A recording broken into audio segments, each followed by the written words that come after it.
चलिए पहले रिवीजन कर लेते हैं, हमारा क्विक रिवीजन कर लेते हैं 30 जनवरी का, फिर हम आज का करंट अफेयर्स देखते हैं। यानी कि जो हमने कल पढ़ा है उसको एक बार रिवाइज कर लेते हैं ताकि हमको याद रहे।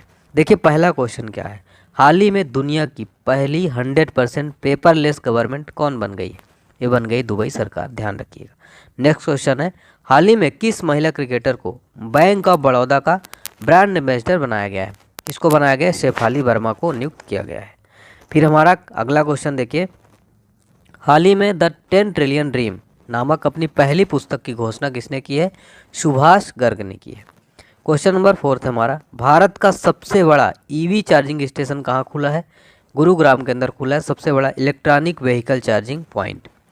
हमारा अगला क्वेश्चन था कल का, हाल ही में दुनिया के सबसे बड़े कैनाल लॉक का उद्घाटन कहाँ हुआ है? कहाँ हुआ दोस्तों? नीदरलैंड के अंदर हुआ था, कल ही मैंने आपको पढ़ाया था। तो आप डेली रिवीजन जरूर किया करिए, कुछ भी पढ़ा करिए। तो अगला क्वेश्चन है, हाल ही में भारत के नए मुख्य आर्थिक सलाहकार यानी कि चीफ इकोनॉमिक एडवाइज़र भारत के कौन बने हैं? डॉक्टर वी अनंत नागेश्वरन। ये वेरी वेरी इंपॉर्टेंट क्वेश्चन है, इसको जरूर याद रखिएगा। फिर अगला क्वेश्चन है हमारा, हाल ही में डिजिटल संसद ऐप को किसने लॉन्च किया है? तो अपने लोकसभा अध्यक्ष जो हैं ओम बिरला जी ने इसको लॉन्च किया है। हाल ही में किस राज्य को पहला वैज्ञानिक पक्षी एटलस मिला है? केरल को मिला है पहला वैज्ञानिक पक्षी एटलस। फिर हमारा अगला प्रश्न है, बैडमिंटन में ओडिशा ओपन का पहला संस्करण कहाँ शुरू हुआ है? कटक के अंदर। फिर लास्ट क्वेश्चन है हमारा, हाल ही में जारी एक रिपोर्ट के अनुसार दुनिया का सबसे मूल्यवान ब्रांड कौन बना है? यहाँ पर कल मुझसे गलती हो गई थी तो उसके लिए माफ़ी चाहता हूँ, ह्यूमन मिस्टेक हो जाती है साथियों। तो बना है एप्पल बना है, और एक गलती मैंने और कर दी थी कि जो एलन मस्क है दोस्तों, टेस्ला के जो वर्तमान में चेयरमैन है एलन मस्क जो है, उनको time person of the year मिला था। मैंने गलती से जेफ बेजोस को time person of the year 2021 बना दिया था, लेकिन time person of the year 2021 किसको मिला है? एलन मस्क को, जो कि टेस्ला के फाउंडर और सीईओ हैं। ठीक है, तो ये दोनों मिस्टेक आप सुधार लीजिएगा, और ये बाई मिस्टेक हुआ है दोस्तों, इसलिए माफ़ कर दीजिएगा। ठीक है, चलिए फिर अब स्टार्ट करते हैं आज का हमारा काफ़ी महत्वपूर्ण क्वेश्चन। पहला क्वेश्चन है, ध्यान से सुनिएगा और नोट करते चलिएगा। हाल ही में किस देश में तेल रिसाव के कारण पर्यावरण आपातकाल यानी कि इमरजेंसी, इन्वायरमेंटल इमरजेंसी घोषित की गई है? तो तेल रिसाव के कारण जो पर्यावरण आपातकाल घोषणा की गई है पेरू के अंदर किया गया है। इसका डिटेल जरूर देखिए दोस्तों। तो पेरू की जो गवर्नमेंट है दोस्तों, तेल रिसाव के बाद जो क्षतिग्रस्त तटीय क्षेत्र है उसमें 90 दिन का पर्यावरणीय आपातकाल को घोषणा कर दी है। और इससे दोस्तों आपको बता दें कि इस तेल रिसाव की घटना के दौरान समुद्र में 6000 जो बैरल कच्चे तेल का रिसाव हुआ था। ठीक है, देखिए यहाँ पे आपको बता दें कि जो पेरू है ये दक्षिण अमेरिका में स्थित है। तो पेरू सरकार ने हाल ही में तेल रिसाव के कारण इन्वायरमेंटल इमरजेंसी की घोषणा कर दी है। और ये आपातकाल कितने दिनों तक चलेगा? तो ये 90 दिनों तक टोटल चलने वाला है। आपको बता दें साथियों कि जिसमें 6000 बैरल तेल प्रशांत महासागर में गिरा है। और इसमें बता दें दोस्तों कि स्पेन की एनर्जी फर्म रेप्लोस का एक टैंकर जो है पेरू में वेलेंटीना रिफाइनरी में तेल ले जा रहा था। इस टैंकर का नाम याद रखिएगा, मारे डोरिकम है। यह भी आपके एग्जाम में पूछा जा सकता है, और एक किताबली टैंकर है, ये भी ध्यान रखिएगा। तो ये तेल रिसाव क्यों हुआ है? ये ज्वालामुखी विस्फोट, टोंगा ज्वालामुखी विस्फोट के कारण ये हुआ है। तो नासा के अनुसार दोस्तों जो टोंगा ज्वालामुखी विस्फोट है परमाणु बम से भी ज़्यादा जो है हैवी है, शक्तिशाली। और इसी से वजह से दोस्तों जो सुनामी लहरें आई उसी कारण जो तेल रिसाव हो गया था। तो पेरू की बात करें, पेरू की राजधानी देखिए, यहाँ पर आप मैप में ये जो पेरू को देख सकते हैं, मैप में ये पेरू है। ठीक है, पेरू जो है इसकी राजधानी याद रखिएगा लीमा है, और ये दक्षिण अमेरिका में स्थित एक कंट्री है। ठीक है, तो उम्मीद करता हूँ आपको यहाँ से सारे पॉइंट क्लियर हो गए होंगे। ठीक है, चलिए फिर देखिए हमारा अगला काफ़ी महत्वपूर्ण प्रश्न है, हाल ही में जारी भारत कौशल रिपोर्ट 2022 में किस राज्य ने शीर्ष स्थान प्राप्त किया है? तो इसका सही जवाब क्या हो जाएगा? महाराष्ट्र ने दोस्तों। ऑप्शन यहाँ पर भारत कौशल रिपोर्ट 2022 में शीर्ष स्थान टॉप पर है। चलिए फिर हमारा देखिए अगला क्वेश्चन है, अब यहाँ पर आगे बढ़ने से पहले महाराष्ट्र की बात हो रही है। महाराष्ट्र की जो गवर्नर है वर्तमान में वो है भगत सिंह कोश्यारी। ये आप मैप में महाराष्ट्र को देखिए, मैप में महाराष्ट्र। ठीक है, ये है, और यहाँ की राजधानी आप सबको पता है मुंबई है। वर्तमान में अगर पूछ ले आपसे एग्जाम में कि यहाँ के मुख्यमंत्री कौन है महाराष्ट्र, उद्धव ठाकरे हैं वर्तमान में महाराष्ट्र के मुख्यमंत्री। चलिए फिर हमारा अगला क्वेश्चन नंबर 3 है, वर्ष 2025 में एशियाई युवा पैरा खेलों का 5वां संस्करण यानी कि 5वां जो संस्करण है इसकी मेजबानी किसके द्वारा, किस देश के द्वारा की जाएगी? तो इसका सही जवाब हो जाएगा ऑप्शन डी, उज्बेकिस्तान की राजधानी ताशकंद में दोस्तों एशियाई युवा पैरा खेलों के 5वें संस्करण की मेजबानी इसको मंजूरी मिल गई है, एशियाई पैरालंपिक समिति के कार्यकारी बोर्ड द्वारा दे दी गई है। अब यहाँ पर दोस्तों आपको बता दें कि जो पहली बार ये होगा जो एशियन यूथ गेम्स 2025 और एशियन यूथ पैरा गेम्स 2025 का आयोजन एक ही जगह पर किया जाएगा। तो वहाँ पर एक पॉइंट आपको ये भी मिल गया है एग्जाम के लिए, एशियन यूथ गेम्स 2025 भी कहाँ पर होने वाला है, ये भी होगा उज्बेकिस्तान की राजधानी ताशकंद में। ठीक है, अब देखिए यहाँ पर एशियाई पैरालंपिक समिति की बात हो रही है, इससे रिलेटेड आपके एग्जाम में क्वेश्चन बन सकता है। एशियाई पैरालंपिक समिति का हेडक्वार्टर कहाँ पर है, दुबई संयुक्त अरब अमीरात में है। एशियाई पैरालंपिक समिति के वर्तमान अध्यक्ष कौन है, माजिद रशीद है। एशियाई पैरालंपिक समिति के वर्तमान सीईओ कौन है, तारेक सुई है वर्तमान में इसके सीईओ। तो ये आपको सारे फैक्ट जरूर याद रखना, नोट डाउन करते चलना है। फिर देखिए साथियों, क्वेश्चन नंबर 4 है हमारा, हाल ही में भारत सरकार ने आधिकारिक तौर पर यानी कि ऑफिशियली हैंड ओवर कर दिया है एयर इंडिया को, यानी किसको सौंप दिया है, काफ़ी चर्चा में रहा, आप सबको पता होगा ये टाटा ग्रुप को जो है भारत सरकार ने ऑफिशियली दोस्तों हैंड ओवर कर दिया है। टाटा ग्रुप अपने घर वापसी हो गई है, टाटा ग्रुप, ठीक, टाटा ग्रुप को कर दिया एयर इंडिया को। तो एयर इंडिया हैंड ओवर हो गई है दोस्तों, ये आपको पता ही है। तो देखिए एयर इंडिया को आधिकारिक तौर पर टाटा ग्रुप को दे दिया गया है और इसी के साथ एयर इंडिया में जो है आपको काफ़ी सारे चेंजेस देखने को मिल जाएंगे। इसकी शुरुआत हो गई है और एयर इंडिया की फ़्लाइट में दोस्तों यात्रियों को स्वागत के एक नए अंदाज में अब किया जाएगा। तो ये जो विमानन कंपनी, आप सबको पता है एयर इंडिया एक विमानन कंपनी है, इसके टेक ओवर की प्रक्रिया जो है अब ऑफिशियली पूरी हो गई है। अब 27 जनवरी 2022 से टाटा एयर इंडिया जो है टाटा ग्रुप की हिस्सा बन चुकी है, अपने घर वापसी हो चुकी है। टाटा सन्स के वर्तमान चेयरमैन कौन है, एन चंद्रशेखरन है। इन्होंने इस बात की जो है घोषणा कर दी है, कन्फर्म कर दिया है। तो ये भी आपको यहाँ पे एक पॉइंट याद रखना है, टाटा ग्रुप के जो चेयरमैन हैं टाटा सन्स के वो हैं एन चंद्रशेखरन। अब यहाँ पर देखिए टाटा सन्स की बात हो रही है, तो आपको बता दें टाटा की स्थापना कब हुई थी, 1868 में टाटा की स्थापना की गई थी। इसका हेडक्वार्टर कहाँ पर है, मुंबई महाराष्ट्र के अंदर इसका मुख्यालय है। अच्छा, फाउंडर कौन थे टाटा ग्रुप, चर्चा में है काफ़ी, फाउंडर आपसे पूछ ले, जमशेद जी टाटा हैं इसके टाटा सन्स के फाउंडर।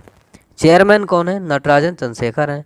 वर्तमान में ओनर कौन है, रतन टाटा जी टाटा ग्रुप के वर्तमान मालिक हैं। ठीक है, चलिए तो ये याद रखिएगा, भारत सरकार ने आधिकारिक तौर पर एयर इंडिया को टाटा ग्रुप को बेच दिया है, पूरी तरह से चली गई है।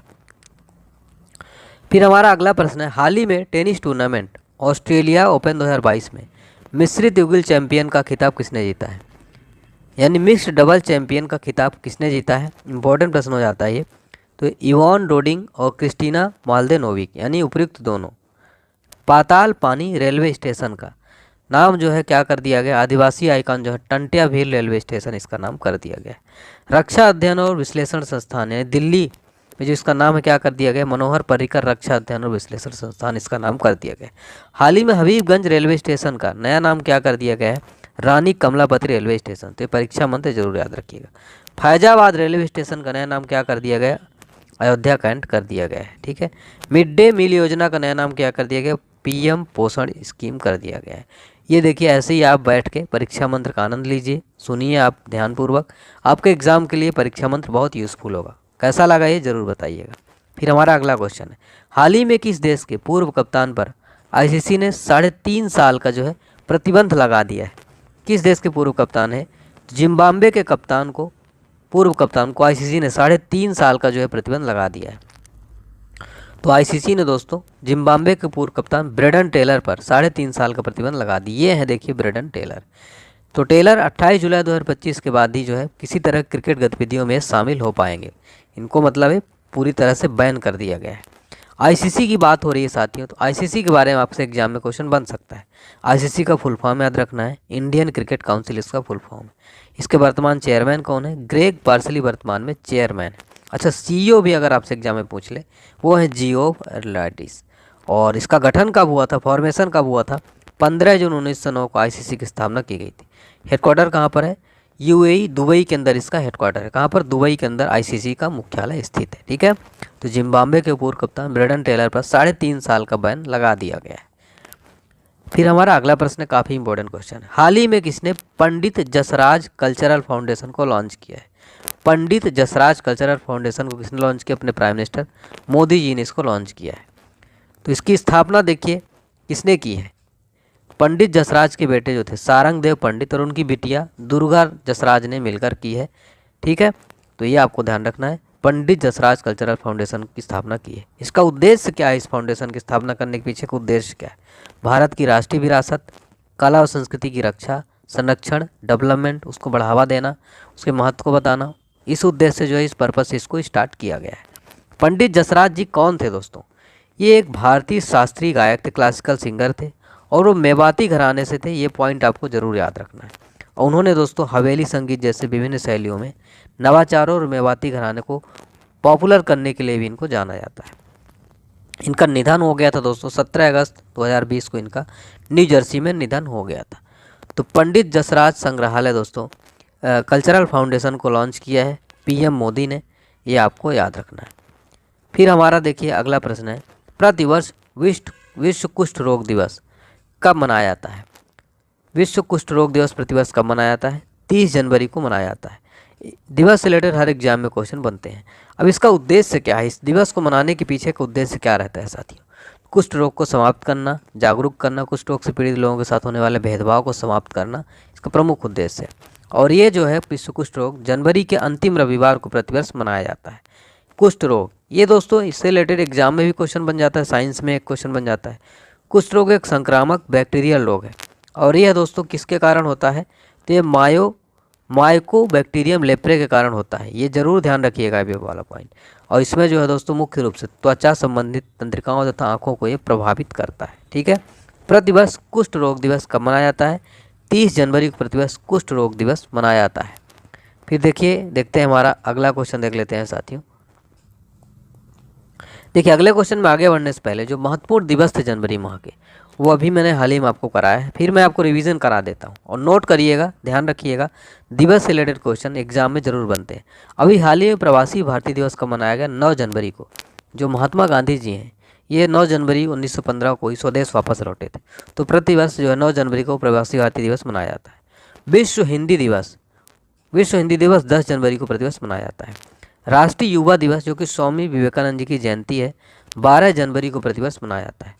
थल सेना दिवस 15 जनवरी को मनाया जाता है, इंपॉर्टेंट क्वेश्चन है ये। फिर है नेताजी सुभाष चंद्र बोस जयंती कब मनाई जाती है, 23 जनवरी को मनाई जाती है। जितने भी मैं क्वेश्चन करा रहा हूँ दोस्तों दिवस रिलेटेड बहुत इंपॉर्टेंट है। राष्ट्रीय बालिका दिवस कब मनाया जाता है, 24 जनवरी को प्रतिवर्ष राष्ट्रीय बालिका दिवस मनाया जाता है। फिर देखिए हमारा अगला क्वेश्चन दिवस से रिलेटेड है, भारत में प्रतिवर्ष शहीद दिवस कब मनाया जाता है, शहीद दिवस प्रतिवर्ष कब मनाया जाता है भारत में, शहीद दिवस प्रतिवर्ष भारत में 30 जनवरी को मनाया जाता है। ऑप्शन ए करेक्ट हो जाएगा। देखिए दोस्तों इसी दिन जो है 1948 में महात्मा गांधी जी की मृत्यु हो गई थी, शहीद हो गए थे। नाथूराम गोडसे द्वारा गांधी जी की हत्या की गई थी। आपको पता ही होगा मोहनदास करमचंद गांधी को महात्मा गांधी के नाम से जाना जाता है। और इनका जन्म कहाँ हुआ था, 2 अक्टूबर 1869 को भारत की बॉम्बे प्रेसिडेंसी के पोरबंदर में तब हुआ करता था। तब ये बॉम्बे प्रेसिडेंसी के अंतर्गत पोरबंदर आता है, वर्तमान में गुजरात में आता है। ठीक है, तो ये भी आपको ध्यान रखना है। देखिए गांधी जी से रिलेटेड दोस्तों काफ़ी सारे क्वेश्चन एग्जाम में बनते हैं, हर बार बनते हैं, 2 से 3 क्वेश्चन बनते हैं। यहाँ मैंने कोशिश की गांधी जी से रिलेटेड जितने भी क्वेश्चन बनते हैं सारे मैं आपको क्वेश्चन यहाँ पर कवर करा दूँ, तो ध्यान से सुनिएगा। साबरमती आश्रम की स्थापना किसने की थी, गांधी जी ने कहाँ की थी, अहमदाबाद में। कब की थी, 1917 में की थी। यहाँ पर आपको 2-3 पॉइंट मिल गए।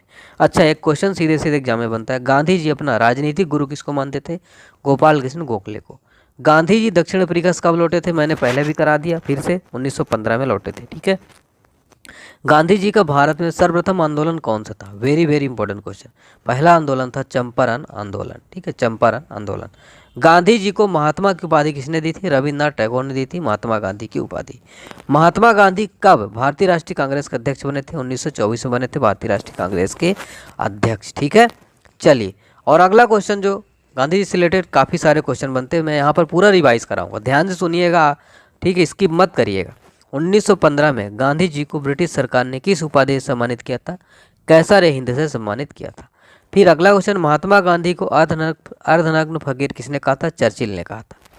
महात्मा गांधी को सर्वप्रथम किसने राष्ट्रपिता कहकर संबोधित किया था, ये क्वेश्चन तो एसएससी एग्जाम में कई बार पूछा गया है।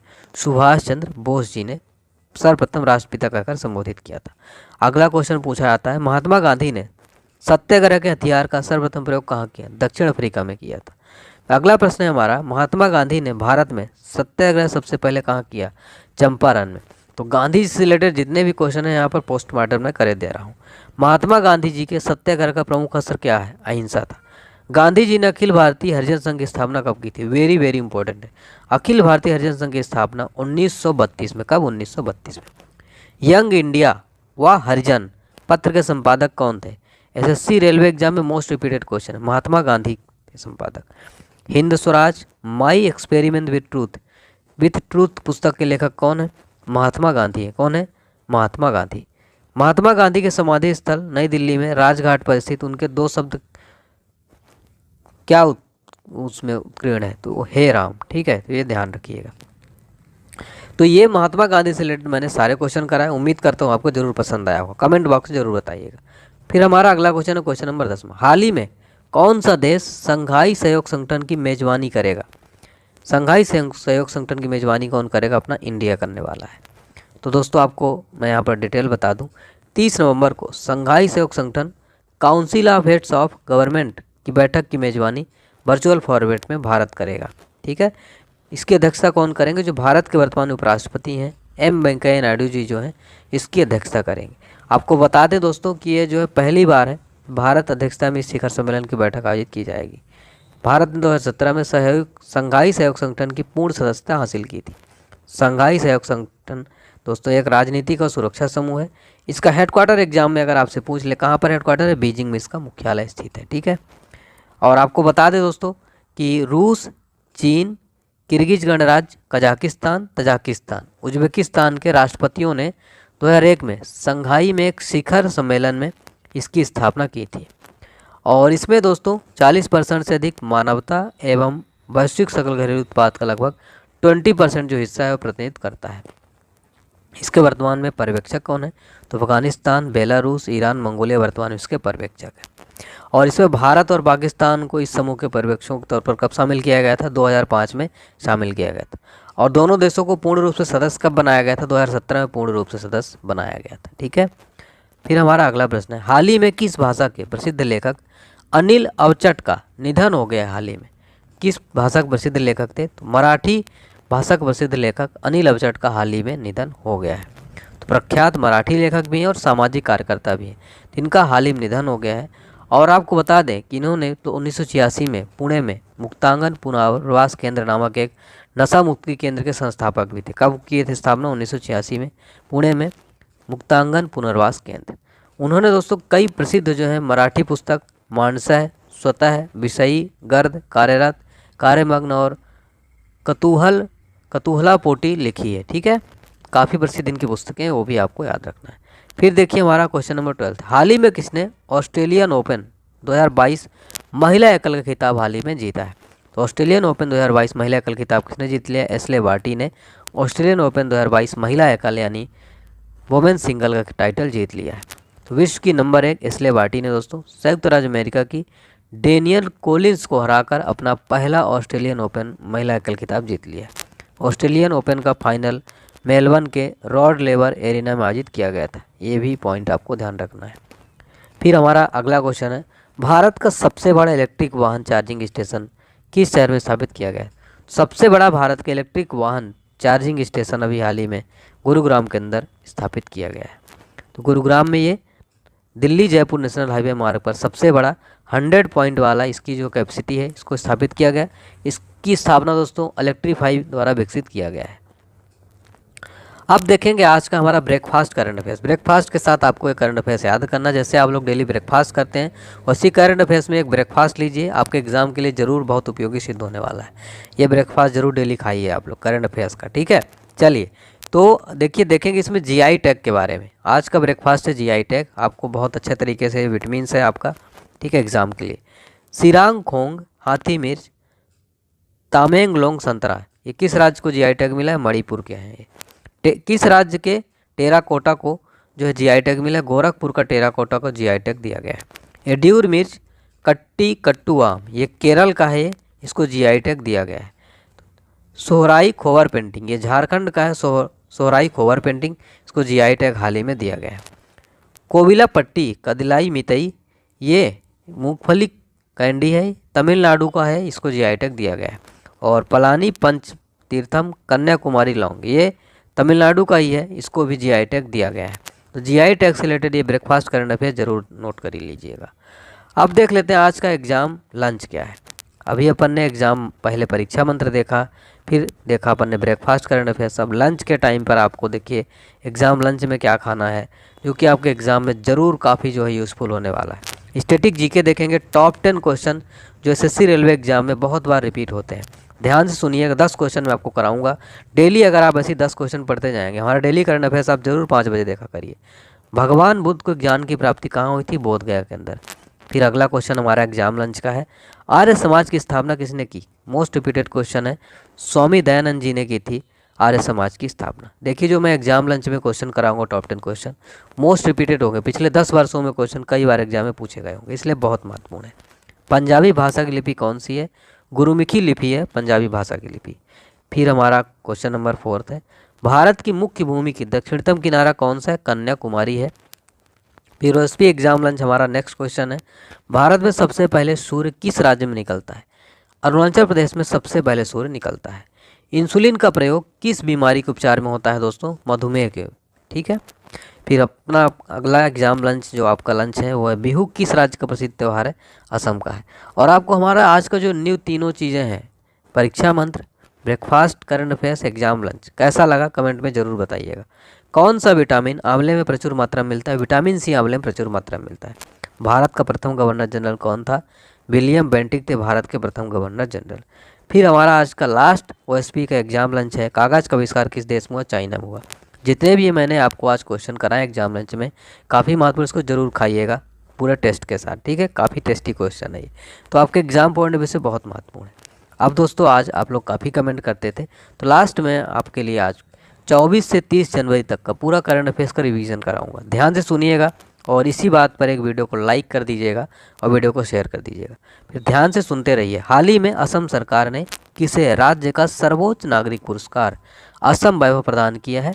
रतन टाटा को दिया गया है असम सरकार का असम वैभव पुरस्कार। फिर अगला क्वेश्चन है, वह केंद्रशासित प्रदेश जिसने रियासी जिले में जर्री गांव को पहला दुग्ध गांव घोषित किया है? जम्मू कश्मीर में। फिर हमारा अगला क्वेश्चन है, हाल ही में किस राज्य के शोधकर्ताओं ने जीनस गनोडर्मा से संबंधित कवक की 2 नई प्रजातियों की पहचान की है? तो केरल के अंदर। हाल ही में विश्व में खीरे का सबसे बड़ा निर्यातक देश कौन बन गया है? तो अपना इंडिया बन गया है खीरे का सबसे बड़ा निर्यातक देश। राष्ट्रीय मतदाता दिवस यानी कि नेशनल वोटर्स डे प्रतिवर्ष कब मनाया जाता है? 25 जनवरी को प्रतिवर्ष मनाया जाता है। 25 जनवरी 1950 को दोस्तों नेशनल मतलब राष्ट्रीय निर्वाचन आयोग की स्थापना हुई थी। निर्वाचन आयोग तो वर्तमान में कौन है आपको कमेंट बॉक्स में बताना है। भारत में हर साल 25 जनवरी को कौन सा दिवस मनाया जाता है? 25 जनवरी को राष्ट्रीय मतदाता दिवस, साथ में राष्ट्रीय पर्यटन दिवस भी मनाया जाता है। फिर अगला इंपॉर्टेंट क्वेश्चन है, लखनऊ आईपीएल फ्रेंचाइजी ने अपनी टीम का नया नाम क्या रखने की घोषणा की? लखनऊ सुपर जॉइंट्स अब लखनऊ टीम का नाम हो जाएगा। आईसीसी की तरफ से साल 2021 की बेस्ट सर्वश्रेष्ठ महिला क्रिकेटर किसको चुना गया है? स्मृति मंधाना को चुना गया है दोस्तों। फिर नेक्स्ट क्वेश्चन हमारा देखिए रिवीजन का, इंग्लैंड के किस पूर्व बल्लेबाज ने तत्काल प्रभाव से काउंटी हेड के कोच पद का इस्तीफा दे दिया? विक्रम सोलंकी। फिर अगला प्रश्न है साथियों, नेताजी रिसर्च ब्यूरो ने जापान के किस पूर्व प्रधानमंत्री को नेताजी पुरस्कार 2022 से सम्मानित किया है? शिंजो आबे को। फिर अगला क्वेश्चन है, केंद्र सरकार ने हाल ही में किस राज्य के बेंगलुरु के गंजबीट में एक प्लास्टिक पार्क बनाने की मंजूरी दे दी है? तो कर्नाटका में दोस्तों। ठीक है, कर्नाटका केंद्र सरकार ने भी मंजूरी दे दी है। पाकिस्तान के किस विकेट कीपर बल्लेबाज को आईसीसी पुरुष T20 player of the year चुना गया है? मोहम्मद रिजवान को चुना गया है आईसीसी पुरुष T20 player of the year. अंतर्राष्ट्रीय शिक्षा दिवस यानी कि इंटरनेशनल डे ऑफ एजुकेशन प्रतिवर्ष किस तारीख को मनाया जाता है? 24 जनवरी को प्रतिवर्ष अंतर्राष्ट्रीय शिक्षा दिवस मनाया जाता है। भारत के किस पूर्व फुटबॉलर और कोच का 72 साल की उम्र में निधन हो गया? सुभाष भौमिक का भी हाल ही में निधन हो गया है। भारत में हर साल 24 जनवरी को कौन सा दिवस मनाया जाता है? राष्ट्रीय बालिका दिवस प्रतिवर्ष 24 जनवरी को मनाया जाता है। केंद्र सरकार ने इंडिया गेट से अमर जवान ज्योति को स्थानांतरित करके कहाँ प्रतिमा स्थापित की जाएगी? तो स्थानांतरित करके सुभाष चंद्र बोस जी की यहाँ पर प्रतिमा लगाई जाएगी और जो अमर जवान ज्योति उसको नेशनल वार मेमोरियल में विलय कर दिया गया है। आंध्र प्रदेश सरकार ने राज्य में कितने नए जिले गठन को मंजूरी दे दी? तो आंध्र प्रदेश में 13 नए जिले बनाए जाएंगे। आईसीसी की तरफ से जारी ताज़ा टी20 रैंकिंग में किस महिला क्रिकेटर को पहले स्थान पर पहुंच गई हैं? शेफाली वर्मा पहुंच गई हैं। ठीक है, चलिए फिर अगला क्वेश्चन है, हाल ही में कोलकाता में नए पूर्वी सेना कमान के प्रमुख के रूप में किसको नियुक्त किया गया है? लेफ्टिनेंट जनरल आरपी कलिका। इंटरनेशनल मॉनेटरी फंड ने चालू वित्त वर्ष के लिए भारत के विकास दर के अनुमान को घटाकर कितने % कर दिया गया है? 9% कर दिया है। फिर अगला क्वेश्चन है, भ्रष्टाचार अवधारणा सूचकांक 2021 में 180 देशों की सूची में किस देश को 50वां स्थान मिला है? 85वां यानी 85 नंबर मिला है। भारत का रैंक याद रखिएगा 85वें नंबर पर है। विश्व बैंक ने किस राज्य के लिए लगभग 1000 करोड़ रुपए के कर्ज को मंजूरी प्रदान कर दी है? Paschim Bangal. Hindustan petroleum corporation limited यानी कि HPCL के नए चेयरमैन और MD यानी कि प्रबंध निदेशक किसको नियुक्त किया गया है? पुष्प कुमार जोशी को दोस्तों हिंदुस्तान पेट्रोलियम कॉरपोरेशन लिमिटेड का नया चेयरमैन और प्रबंध निदेशक नियुक्त किया गया है। Very very important question. हाल ही में पद्मश्री अवार्ड से सम्मानित किस प्रसिद्ध कथकली नृत्यांगना का निधन हो गया है? मिलिना साल्वनी का निधन हो गया है। हाल ही में भारतीय प्राणी सर्वेक्षण ने यूनेस्को के विश्व धरोहर स्थल का टैग प्राप्त करने के लिए किस राज्य के लिविंग रूट ब्रिज हेतु कुछ हरित नियमों को रेखांकित किया है? मेघालय के अंदर। तो ये था दोस्तों। फिर अगला क्वेश्चन है, देखिए, हाल ही में किस महान स्वतंत्रता सेनानी की 157वीं जयंती मनाई गई? लाला लाजपत राय। प्रसिद्ध पुरातत्वविद किस राज्य के पुरातत्व विभाग के पहले निदेशक पद्म भूषण R नागास्वामी का निधन हो गया है? चेन्नई के थे, तमिलनाडु में। ठीक है, तमिलनाडु के थे। गूगल ने हाल ही में भारतीय एयरटेल में कितने अरब डॉलर का इन्वेस्ट करने की घोषणा की? 1 अरब डॉलर इन्वेस्ट करेगी। डेटा गोपनीयता दिवस यानी डेटा प्राइवेसी डे प्रतिवर्ष कब मनाया जाता है? 28 जनवरी को प्रतिवर्ष मनाया जाता है। नीति आयोग ने ग्रेट निकोबार में कितने करोड़ रुपए की एकीकृत परियोजना की शुरुआत की है? 72,000 करोड़ रुपए। राष्ट्रीय बालिका दिवस यानी नेशनल गर्ल चाइल्ड डे कब मनाया जाता है? 24 जनवरी को। हरियाणा और किस राज्य के सरकारों ने 21 जनवरी 2022 को यमुनानगर जिले के आदि बद्री में बांध बनाने के लिए समझौते पर हस्ताक्षर किए हैं? तो हिमाचल प्रदेश और हरियाणा के गवर्नमेंट ने ये समझौता किया है। अब देख लेते हैं आज का सवाल, जिसका आंसर आपको जरूर बताना है। हाल ही में किस महिला क्रिकेटर को बैंक ऑफ बड़ौदा का ब्रांड एम्बेसडर बनाया गया है? कमेंट बॉक्स में बताएंगे। नेहा तंबर, शेफाली वर्मा, स्मृति मंधाना,